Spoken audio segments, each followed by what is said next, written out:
Hello everyone, मैं doctor Mukesh Kumar, medical superintendent Brahmananda Narayana multi speciality hospital Jamshedpur से।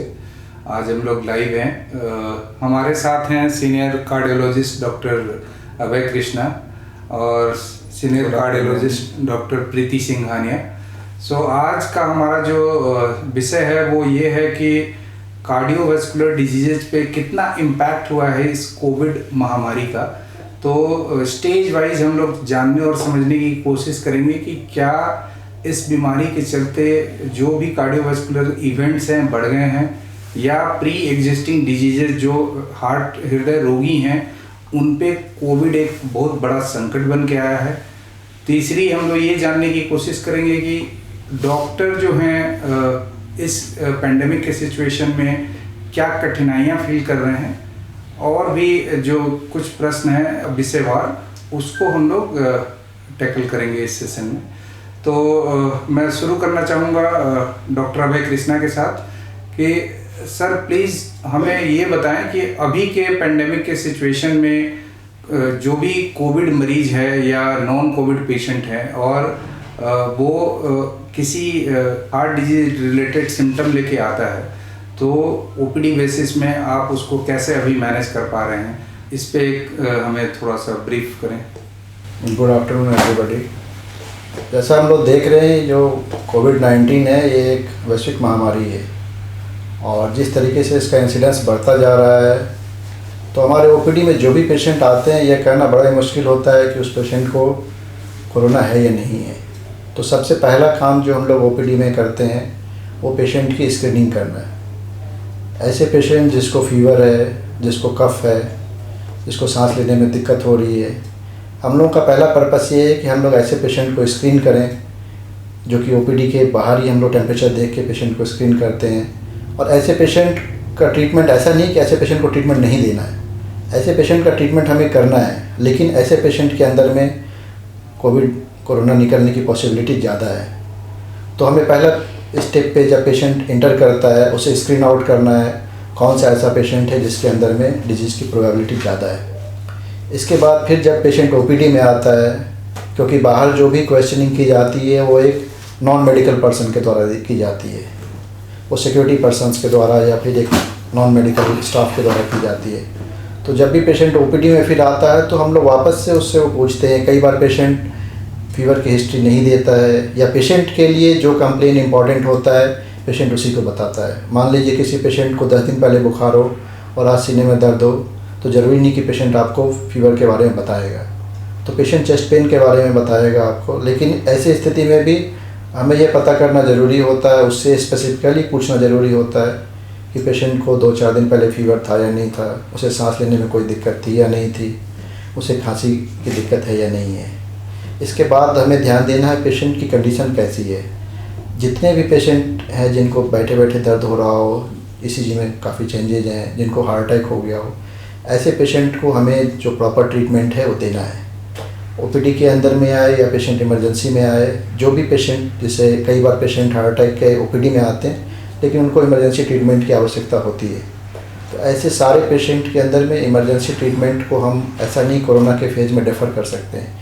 जो भी प्रॉपर इमरजेंसी ट्रीटमेंट है वो पेशेंट को हर हालत में देना है। लेकिन जो स्टेबल पेशेंट है, मान लीजिए कोई ऐसा पेशेंट है जिसे 3-4 महीने से सीने में दर्द की शिकायत है और जो दवा के ऊपर में ठीक बनी हुई है, एक नॉर्मल टाइम में हो सकता है पेशेंट को हम लोग एसेस करके एंजियोग्राफी के लिए सजेस्ट करते हैं। बट अभी के पीरियड में जो भी पेशेंट स्टेबल हैं, दवा के ऊपर ठीक हैं, जिनकी एक नस की ब्लॉकेज ठीक हो गई है, दूसरे नस की इलेक्टिव प्रोसीजर करना है, 100% आर्टरी ब्लॉक है, ऐसे सारे केस में पेशेंट को हम लोग अभी के एज में कोशिश करते हैं कि उसे मेडिकल ट्रीटमेंट के ऊपर कंटिन्यू किया जाए। क्योंकि इसके अंदर में जब भी पेशेंट हॉस्पिटल में एडमिट होता है, पेशेंट से हेल्थ पर्सनल को इन्फेक्शन होने की संभावना है, वहीं साथ ही साथ हेल्थ पर्सनल से पेशेंट को इन्फेक्शन होने की संभावना है। तो ये दोनों ही तरह की स्थिति संभव है और इसीलिए ऐसे पेशेंट को हम लोग इलेक्टिव ट्रीटमेंट पे रखते हैं। इसके साथ साथ कई पेशेंट जो ओपीडी में आते हैं जिसमें हम लोगों को लगता है सस्पिशन कि इनको कोरोना हो सकता है, उसका रैपिड एंटीजन टेस्ट हम लोग इमीडिएट करा लेते हैं। एंटीजन टेस्ट कराने में अगर पॉजिटिव आता है तो फिर उसको कोरोना के हिसाब से हम लोग ट्रीटमेंट देते हैं, नेगेटिव आता है तो जो उसका स्टैंडर्ड ट्रीटमेंट है वो कंटिन्यू किया जाता है। ये एक बेसिक तरीका है जिससे कि हम लोग कोरोना पेशेंट्स को या फिर नॉन कोरोना पेशेंट्स को थोड़ा स्क्रीनिंग करते हैं और फिर उसके हिसाब से ट्रीटमेंट देते हैं। ओपीडी के अंदर अभी जितने पेशेंट आ रहे हैं उस पेशेंट की संख्या में काफ़ी कमी आई है। अगर पहले हम लोग ओपीडी में 100 पेशेंट देखते थे तो अभी वो पेशेंट मुश्किल से 30-40 पेशेंट हैं। और इसका अर्थ ये नहीं कि हार्ट अटैक या हार्ट डिजीज़ कम हो गया है, हार्ट डिजीज़ का इंसिडेंस लगभग वही है। लेकिन दिक्कत ये है, पेशेंट कई बार इतनी स्ट्रिक्ट गाइडलाइंस है, पेशेंट को घर से नहीं निकलने की सलाह दी जाती है तो पेशेंट घर से नहीं निकलता है। पेशेंट अगर घर से निकलता है, हॉस्पिटल पहुंचने के लिए जो कन्वेंस है उसकी परेशानी है, ट्रांसपोर्टेशन की दिक्कत है, इसीलिए पेशेंट हॉस्पिटल कम आते हैं। कुछ पेशेंट ये सोचते हैं कि हम हॉस्पिटल जाएंगे तो हमें कोरोना हो सकता है, जो कहीं कुछ हद तक सही भी हो सकती है। तो ओवरऑल जो पेशेंट हैं, कहीं ना कहीं जो हार्ट अटैक के पेशेंट हैं, वो जो रिपोर्टिंग हम लोगों के पास है, जो रजिस्ट्री हुई है इंडिया में, ऑल ओवर इंडिया हुई है और वर्ल्ड जो डाटा है उसमें एटलीस्ट जो 50-60% रिडक्शन हो रहा है जो भी ओपीडी पेशेंट है, जो इमरजेंसी पेशेंट है। तो कहीं ना कहीं डिजीज़ जितनी हार्ट की होती थी उतनी ही हो रही है, लेकिन जो पेशेंट हॉस्पिटल पहुंच रहे हैं ऐसे पेशेंट की संख्या में काफ़ी कमी आई है, और जो कि कई कारणों से है। हेल्थ पर्सनल की तरह भी हम लोग भी पेशेंट को बहुत ईगरली प्रोसीजर करने के लिए नहीं होते हैं, क्योंकि ऐसे में रिस्क ऑफ इन्फेक्शन भी है, जो पेशेंट के लिए भी दिक्कत है और हमारे लिए भी दिक्कत है। तो सारे हमारे पास रिसोर्सेस लिमिटेड हैं। जो कोरोना पेशेंट्स हैं उनको हमें प्रॉपर ट्रीटमेंट देना है, उनके लिए बेड की व्यवस्था भी करनी है। तो एक स्ट्रैटेजिक तरीके से काम करना है जिससे कि जो पेशेंट बिल्कुल रिक्वायरमेंट में हैं उनको ट्रीटमेंट मिल जाए, और साथ ही साथ जो कोरोना पेशेंट हैं उनको भी प्रॉपर ट्रीटमेंट मिलता रहे। सो जैसा आपने अभी जाना कि जो भी ओपीडी लेवल पे हमारे कार्डियक पेशेंट या जो भी हृदय रोगी आ रहे थे उनकी संख्याओं में लगभग 50 से 60% तक गिरावट दर्ज की गई है, और बहुत सारे पेशेंट जिनको हॉस्पिटल पहुंचना चाहिए था वो नहीं पहुंच पा रहे हैं। इसके विभिन्न कारण हैं जिसको विस्तृत रूप से डॉक्टर अभय ने बताया हमें। अब हम बढ़ते हैं अपने दूसरे प्रश्न की तरफ, और ये दूसरा प्रश्न ये है कि जो भी हृदय रोगी पूर्व से हृदय रोगी हैं, दवाइयों पे हैं, कुछ डिवाइसेज उनके अंदर लगे हुए हैं, पेसमेकर हो गया या फिर कुछ एसडी बीएसडी डिवाइसेस होते हैं हमारे क्लोजर डिवाइसेस बच्चों में, तो क्या इन रोगियों को क्या सावधानियां बरतनी चाहिए इस कोरोना काल में, और क्या कोरोना उनके लिए एक बहुत बड़ा प्रॉब्लम क्रिएट कर रहा है उनके लाइफ के लिए? तो इस पे हमारे डॉक्टर प्रीति सिंघानिया कुछ बताएंगी और इसको इलैबोरेटेड वे में आपके सामने रखेंगी कि ऐसे रोगी को कैसे बचना चाहिए इस समय और क्या क्या सावधानियां बरतनी चाहिए। Doctor Preeti. Very good afternoon. जैसा कि मुझसे सवाल पूछा गया है कि इस कोरोना काल में जब मरीज हॉस्पिटल नहीं पहुंच पा रहे हैं अपने रेगुलर फॉलोअप के लिए, जिनको पहले से कोई हार्ट डिजीज़ है, तो उस समय उन्हें अपने हार्ट का ध्यान कैसे रखना है, कैसे इस महामारी के समय में सुरक्षित रहना है। तो इसके लिए कुछ बातों का ध्यान रखना है। पहली चीज़ कि हार्ट की मरीज एक अलग कैटेगरी में आते हैं क्योंकि उनकी इम्यूनिटी बाकी लोगों से थोड़ी कम होती है, और इसलिए कोरोना के समय भी उनमें सीवियर डिजीज़ होने का चांस ज़्यादा होता है। सीवियर डिजीज़ जबकि निमोनिया हो, और ऐसे पेशेंट्स में डिसीज़ की वजह से डेथ रिस्क, मृत्यु की संभावना भी ज़्यादा होती है। तो कॉम्प्लिकेशंस और डेथ रेट जब ज़्यादा है तो हमें ज़्यादा सावधानी बरतनी है। यही कारण है कि हम ऐसे मरीजों को भी हॉस्पिटल भी कम से कम फॉलोअप में आने के लिए कहते हैं। हम उनको एडवाइस करते हैं कि मेडिसिन ना छोड़ें, और जैसे कि मंथली फॉलोअप जो हॉस्पिटल में आकर के कराते थे उनके लिए हम एक स्पेशल फैसिलिटी हमने लॉन्च की है जो कि वीडियो कंसल्टेशन है नारायणा हेल्थ का। तो उसमें लॉग इन करके मंथली अपने रिस्पेक्टिव डॉक्टर्स के साथ कंसल्टेशन कर सकते हैं। उसके लिए ऑनलाइन अपॉइंटमेंट्स अवेलेबल है। इसके अलावा ये तो नॉर्मल रेगुलर चेकअप की बात है। इसके अलावा कुछ इंपॉर्टेंट चीज़ें हैं जिनका उनको विशेष ध्यान देना है, जैसे कि बार बार टीवी में दिखाया जाता है और डिफरेंट सोशल मीडियाज़ में ये बातें बताई जा रही हैं कि ज़्यादातर घर में रहें, अगर आवश्यक ना हो तो घर से बाहर ना निकलें। जिस भी जगह में भीड़ भाड़ हो उन जगहों पर भी न जाए, क्योंकि भीड़ भाड़ में कोरोना ज़्यादा फैलता है। और अगर आवश्यक हो कि बाहर जाएं तो कम से कम हम दूसरे व्यक्ति से 1 मीटर की दूरी बनाए रखें। इसके अलावा बाहर जाने के समय में मास्क नियमित रूप से लगाएं। अब मास्क लगाने के बारे में टीवी में बार बार हमारी गवर्नमेंट ये लोगों को दिखा रही है कि मास्क लगाने का एक प्रॉपर तरीका होता है कि मुंह और नाक अच्छी तरह से ढके हुए हों।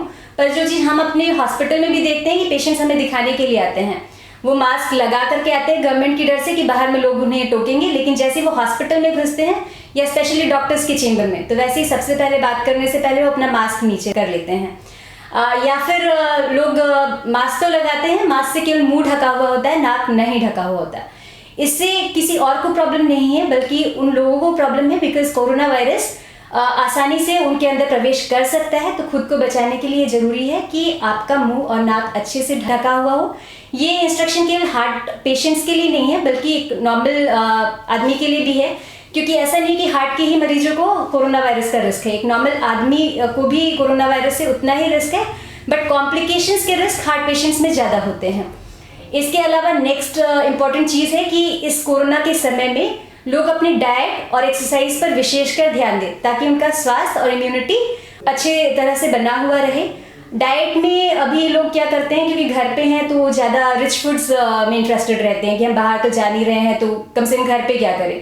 तो घर पे कुछ फ्राइड आइटम्स या डिशेस ज़्यादा ले रहे हैं, तो इससे जो ऑलरेडी प्री एग्जिस्टिंग हार्ट डिजीज़ों का रिस्क था वो बढ़ जाता है। तो बेटर ये है कि आप घर पे इस समय अपनी इम्यूनिटी को बढ़ाने के लिए वो डाइट लें जिसमें कि फ्रूट्स वेजिटेबल्स की मात्रा ज़्यादा हो। एटलीस्ट इस बात का ध्यान रखें कि आप दिन भर में जितना भी खाते हैं उसका 1/5 पोर्शन फ्रूट्स और वेजिटेबल्स का हो। इसके अलावा कोल्ड ड्रिंक्स अवॉइड करें। जिस भी आइटम में आपके स्वीट ज़्यादा हो, स्पेशली ड्रिंक्स, उसमें आप स्वीट की जगह फ्रूट्स डाल करके ले सकते हैं अगर आपको उसको मीठा करना है। आप जो भी फूड आइटम्स कंज्यूम कर रहे हैं, ऑनलाइन ऑर्डर कर रहे हैं, उसकी फूड लेबल्स पढ़ें। उसमें जिसमें भी सैचुरेटेड फैट्स और ट्रांस फैट का अमाउंट ज़्यादा हो, सोडियम कंटेंट ज़्यादा हो, उसको अवॉइड करें। फ्रेश आइटम्स प्रेफर करें। नेक्स्ट एक्सरसाइज बहुत इंपॉर्टेंट है। अब लोगों का ये क्वेश्चन बार बार आता है कि कोरोना के समय में बाहर नहीं निकल सकते। जो आप लोग एडवाइस करते थे कि हमें 30 मिनट्स का एक्सरसाइज करना है, उसके लिए वॉक पर जाना है 3 से 4 किलोमीटर, तो अब हम कैसे करें। तो डेफिनेटली अगर आप वॉक के लिए नहीं जा सकते हैं तो दूसरे ऑल्टरनेटिव्स भी हैं। आप होम बेस्ड एक्सरसाइज कर सकते हैं। बहुत सारे home based exercise learning programmes हैं जो कि ऑनलाइन अवेलेबल हैं। अगर आप उसको अवेल कर सकते हैं तो अवेल करें। अदरवाइज एक अच्छा ऑल्टरनेटिव है कि आप योगासन करें घर में। तो इसके लिए मैं आपको बताना चाहूँगी कि अगर किसी को पहले से हार्ट डिजीज़ है तो कुछ आसन वो ना करें, जैसे कि चक्रासन, हलासन, सर्वांग आसन, मयूरासन और शीर्षासन। इन सब आसनों को ना करें। इसके अलावा जो भी आसन करें उसके बीच में कम से कम 15 से 30 सेकेंड का गैप रखें। बीच बीच में शवासन करते रहें ताकि वो रिलैक्स हो जाए और फिर दूसरा आसन करें।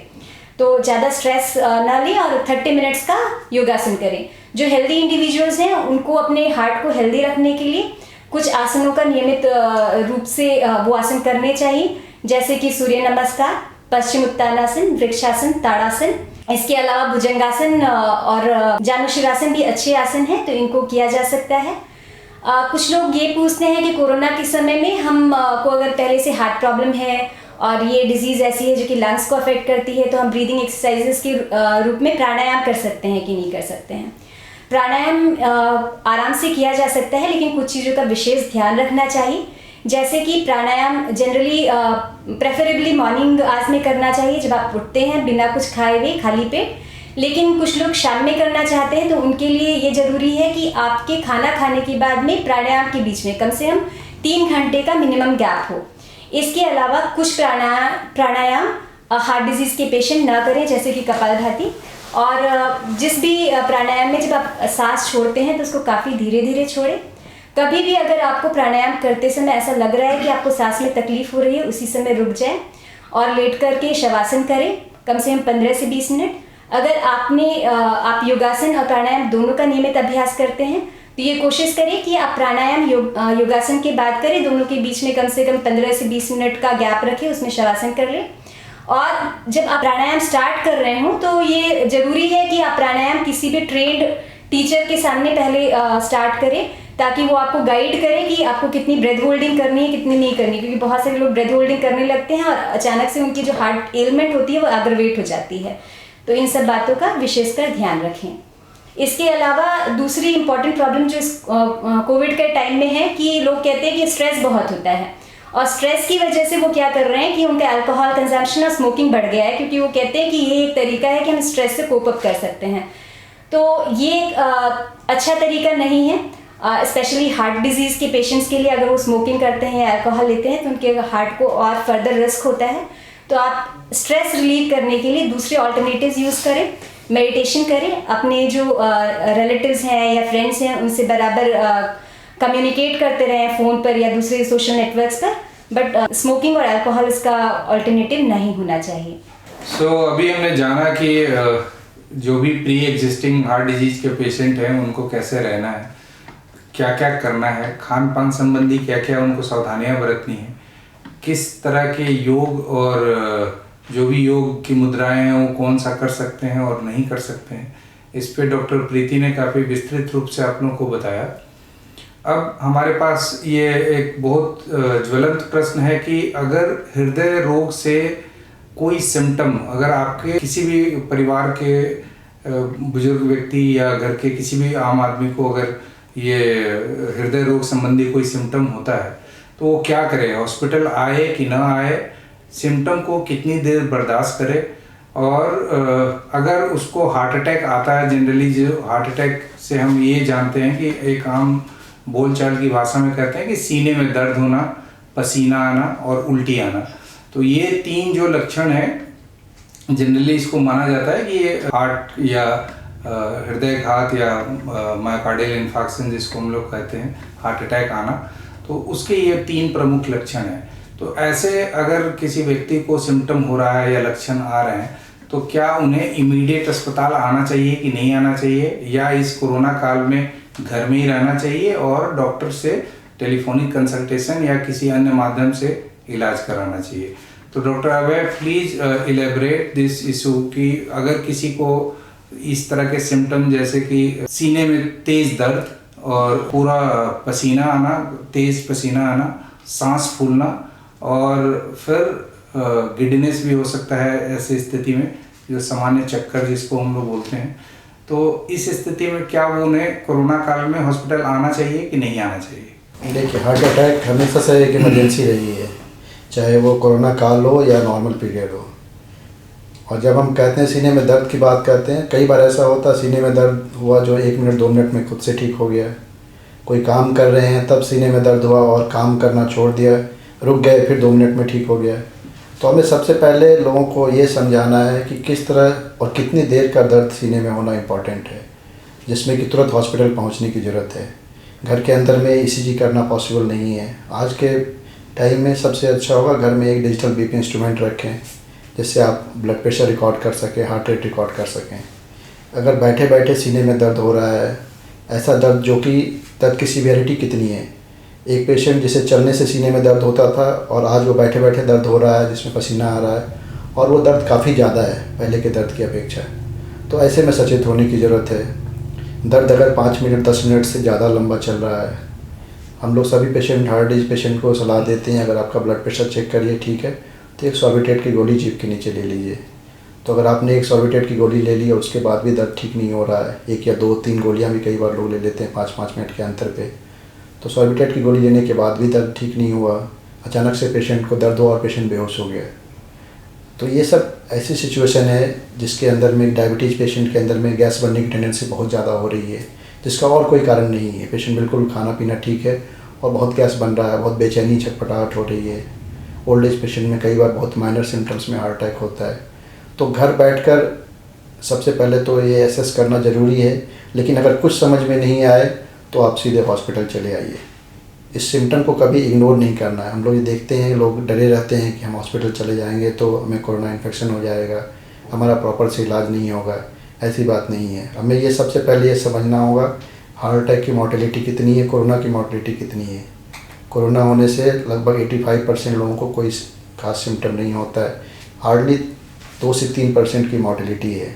तो 100 में से 2 लोग ऐसे होंगे जिनको कोरोना इन्फेक्शन हो और वो उनकी डेथ हो जाए। हार्ट अटैक होने से अगर आप घर में पड़े रहते हैं तो 20 से 25% की मॉर्टेलिटी है। हॉस्पिटल पहुंचने के बाद भी मॉर्टेलिटी 4 से 5% की होती है। तो अगर आपको कोरोना होने के डर से आप घर में बैठे रहें तो आप 3% की मॉर्टेलिटी से तो बच गए, लेकिन आपको 25% की मॉर्टेलिटी होगी। तो सबसे पहले इस बात को समझना है। हॉस्पिटल हमारे पास जो पेशेंट आता है उसको सबसे पहले हम लोग पेशेंट को रिसीव करते हैं, ऑक्सीजन लगाते हैं, उसकी एक ECG की जाती है। उस पेशेंट को कोरोना हो सकता है, नहीं भी हो सकता है, लेकिन सबसे अच्छा डिक्टम ये है अगर स्टेटस पता नहीं हो तो उस पेशेंट को कोरोना की तरह ट्रीट करना चाहिए। We should treat all patients like corona positive. तो जो प्रिकॉशन पेशेंट के बिहाफ में लेना है, जो पेशेंट को देखने वाले डॉक्टर को लेना है, हेल्थ पर्सनल को लेना है, तो ऐसे पेशेंट को हम लोग PPE किट पहन के अटेंड करते हैं। पेशेंट को उसकी ECG की जाती है। इसी समय में हम लोग कोरोना का टेस्ट, चूँकि हमारे पास हॉस्पिटल में कोरोना का टेस्ट उपलब्ध है, तो उसी समय हम उसको कोरोना का टेस्ट भी कर लेते हैं। उसकी रिपोर्ट के लिए हम डिसीजन वेट नहीं करते हैं। मान लीजिए कोरोना का टेस्ट आने में 1 घंटे का वक्त लगेगा और अगर ऐसे पेशेंट को, हार्ट अटैक के पेशेंट को तुरंत एंजियोग्राफी एंजियोप्लास्टी की ज़रूरत है, तो हम लोग 1 घंटे के लिए वेट नहीं करेंगे। हम लोग ऐसे पेशेंट को तुरंत एंजियोग्राफी एंजियोप्लास्टी के लिए शिफ्ट करेंगे अगर हार्ट अटैक हो रहा है। जिसके बाद जब भी एंजियोग्राफी एंजियोप्लास्टी होगी उसमें जितने पर्सनल हैं उसमें कम से कम लोग ये रहेंगे, मिनिमम नंबर, ताकि एक्सपोजर कम हो, और सब PPE किट पहन के उस प्रोसीजर को करेंगे। पेशेंट को भी मास्क पहनाया जाएगा जिससे कि क्रॉस इन्फेक्शन होने का चांसेस सबसे कम हो। लेकिन इस दौरान में ऐसा नहीं है, लोग ये समझते हैं कि हम हॉस्पिटल आएंगे तो हमारा कोरोना का जांच में टाइम लग जाएगा, हमारा ट्रीटमेंट नहीं हो पाएगा। ऐसी बात नहीं है। जो भी हार्ट अटैक के पेशेंट का प्रॉपर ट्रीटमेंट है, उस ट्रीटमेंट को डिलीवर करना हम लोगों का फ़र्ज़ है, चाहे वो पेशेंट कोरोना पॉजिटिव हो या कोरोना नेगेटिव हो। और ऐसे पेशेंट के अंदर में तो ये डर जो लोगों के अंदर है कि हमें हॉस्पिटल जाने से कोरोना हो जाएगा। दूसरी बात है, ऐसा नहीं कि आप हॉस्पिटल गए तो आपको कोरोना हो ही जाएगा। अगर आप किसी कॉन्टैक्ट पर्सन के साथ भी जिसको कोरोना है, तो भी अगर आपका कॉन्टैक्ट 1 मिनट या 2 मिनट का है तो आपको कोरोना नहीं होगा। अगर आपने मास्क पहना हुआ है, उस आदमी ने भी मास्क पहना हुआ है और 5 से 10 मिनट से कम का कॉन्टैक्ट है, तो ऐसे में कोरोना होने की पॉसिबिलिटी बहुत ही कम है। तो हमें इस बात को समझना होगा कि सिम्टम को हमें इग्नोर नहीं करना है। कोरोना के डर से हमें घर में बैठे नहीं रहना है, क्योंकि घर में बैठे रहे और पता चला कोरोना नहीं हुआ और आप हार्ट अटैक से डेथ हो गई, तो ये बहुत ही अनफॉर्चुनेट होगा। और ऐसा रियलिटी में होता है, तभी हॉस्पिटल पहुंचने वालों की संख्या कम है, क्योंकि लोग इस बात को समझ नहीं पाते हैं कि हार्ट अटैक कितनी बड़ी इमरजेंसी है। जैसा आज से 6 महीने पहले हार्ट अटैक की सीवियरिटी थी, आज उससे कम नहीं है, उससे कोरोना के साथ होने से कुछ ज़्यादा ही है। तो हमें इस बात को समझना पड़ेगा।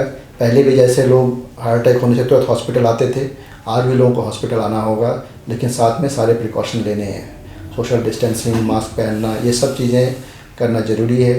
हॉस्पिटल आने से उसका प्रॉपर ट्रीटमेंट लेना ज़रूरी है। और फिर जब रिपोर्ट आता है, अगर वो पेशेंट कोरोना पॉजिटिव निकलता है, उसे फिर हमारे पास डेडिकेटेड कोरोना वार्ड है, CCU है, वहाँ उस पेशेंट को हम शिफ्ट कर देते हैं। अगर उसकी रिपोर्ट नेगेटिव निकलती है तो उसे हम जनरल MICU CCU में शिफ्ट कर देते हैं, फिर कुछ समय के बाद में वार्ड में शिफ्ट कर देते हैं।